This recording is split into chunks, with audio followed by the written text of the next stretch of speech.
بسم اللہ الرحمن الرحیم۔ السلام علیکم۔ یوٹیوب چینل سویٹ اسلام پر خوش آمدید۔ اگر آپ نے ابھی تک ہمارا یوٹیوب چینل سویٹ اسلام سبسکرائب نہیں کیا تو پہلے اسے سبسکرائب کر لیجئے اور ساتھ ہی بیل آئیکن پر پریس کیجئے تاکہ ہمارے آنے والی نیو ویڈیوز کی اپڈیٹ آپ تک بر وقت پہنچتی رہے۔ ہماری زندگی بڑی قیمتی ہے، ایک ایک سانس بامقصد ہونا چاہیے، لیکن ہم اپنے وقت کو کس آوارگی کے ساتھ، کس بے دردی کے ساتھ گزارتے ہیں۔ حضرت امام شافعی کہتے ہیں کہ میں نے فقیروں سے دو باتیں بڑی پتے کی سنی اور انہوں نے مجھے بڑا نفع دیا۔ یہ بہت بڑے بزرگ ہونے کے باوجود، اتنے بڑے عالم اور فقیہ ہونے کے باوجود یہ درویشوں کی صحبت میں جا کے بیٹھتے تھے۔ حضرت امام احمد بن حنبل کو کسی نے دیکھا کہ حضرت بشر حافی کے پیچھے دوڑ رہے ہیں، تو کسی نے کہا اتنے بڑے امام ہو، اتنے بڑے فقیہ ہو، اس فقیر سے کیا ڈھونڈتے ہو، بشر حافی سے کیا تلاش کرتے ہو؟ تو حضرت امام احمد بن حنبل نے کہا کہ احمد بن حنبل جس رب کو مانتا ہے، بشر حافی اس رب کو جانتا بھی ہے۔ تو فقیروں کی باتیں بڑی پتے کی ہوتی ہیں، تو کہتے ہیں کہ فقیروں کی دو باتوں نے، امام شافعی بولے، کہ مجھے بڑا فائدہ دیا۔ ایک تو یہ الوقت سیف قاطع، وقت کاٹ دینے والی تلوار ہے، اگر وقت کو تم کاٹو گے تو ٹھیک، ورنہ وقت تمہیں کاٹ دے گا۔ اب تمہاری مرضی ہے کہ وقت کے گھوڑے پہ تم سوار ہو کے اپنی مرضی سے وقت کو چلاؤ، یا پھر تم وقت کے رحم و کرم پہ ہو اور اس کی موجیں تمہیں جس سمت چاہیں بہا لے جائیں۔ اب تمہارا اختیار ہے کہ تم اپنا وقت کیسے گزارتے ہو۔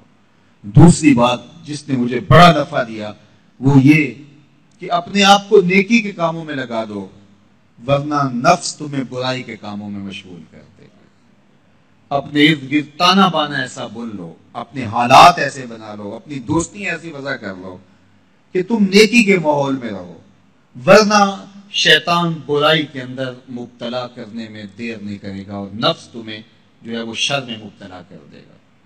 تو فرمایا کہ کسی شخص کے اسلام کا حسن یہ ہے کہ وہ بے مقصد کاموں کو چھوڑ دے۔ ہم تو بعض کا بیٹھتے ہیں تو گھنٹوں بے مقصد بیٹھے رہتے ہیں اور قیمتی سے قیمتی وقت ضائع کرتے ہیں۔ حضرت اویس کرنی رضی اللہ تعالیٰ عنہ کو حضرت عمر رضی اللہ تعالیٰ عنہ اور حضرت علی المرتضی رضی اللہ تعالیٰ عنہ ملنے گئے، حضور کا سلام دیا، حضور کا پیغام دیا، اللہ اکبر۔ تو ویسے کرنی تو تڑپ گئے نا، چشمان سے آنسو ہیں اور بار بار پوچھتی ہیں میرے حضور کے لبوں پہ میرا نام کیسے آیا تھا۔ حضور نے کہا تھا نا کوئی اویس بن عامر کو ملے اور میرا سلام دے اور اس سے کہے کہ میری امت کی بخشش کی دعا کرے، اللہ اکبر۔ تو یہ ملنے گئے حضور کی وصیت اور حکم کے مطابق، حضور کا سلام دیا، تو یہ بار بار کہتے تھے حضور کے لبوں پہ میرا نام کیسے آیا، اللہ اکبر۔ تو جب یہ تڑپ دیکھی تو کہا اتنی محبت اور اتنا پیار تو حضور کو ملنے نہیں آئے، حضور کو دیکھنے نہیں آئے۔ تو حضرت اویس کرنی فرمانے لگے تم نے میرے حضور کو دیکھا ہے؟ تو یہ خاموش ہو گئے، تو کہنے لگے میں نے نہیں نہ دیکھا تو مجھ سے پوچھ لو، تم پہلے بتاؤ کہ حضور کے ابرو جڑے ہوئے تھے یا کھلے ہوئے تھے؟ اللہ اکبر، تم نے تو حضور کو دیکھا ہے تو ذرا بتاؤ نا۔ پھر خود ہی فرمانے لگے جس نے نہیں دیکھا اس سے پوچھ لو۔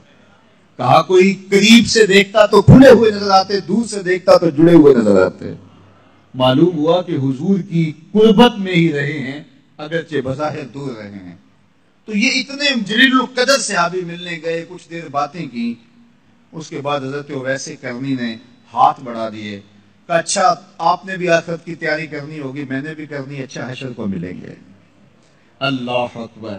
تو وقت بہت قیمتی ہے، کسی کے اسلام کا حسن یہ ہے کہ وہ بے مقصد کاموں کو ترک